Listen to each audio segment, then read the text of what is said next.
I have confidence in you, 2 Corinthians 2, 3-11.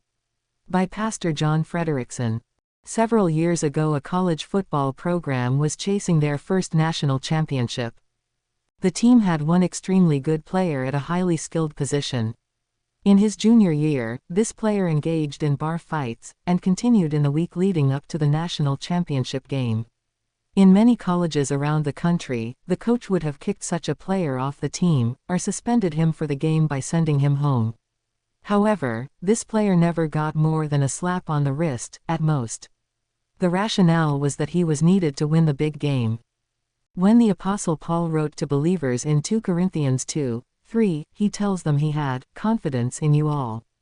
Why? While we justifiably think of this church as the most carnal of all Paul's converts, they were still spiritually minded enough to follow his instruction in church discipline. In I Corinthians 5, 9-13, Paul gives them a list of specific sins by believers that are never to be tolerated in a local grace assembly.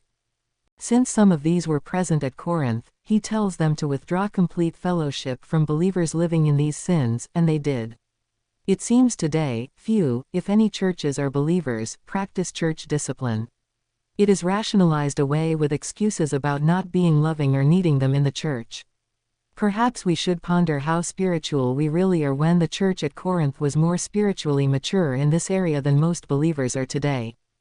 Because of their previous obedience in discipline, in 2 Corinthians 2, 3-11, Paul expressed confidence that they would now embrace the one from whom they previously withdrew fellowship. He had benefited from their discipline, repented, and now needed to be restored to the church.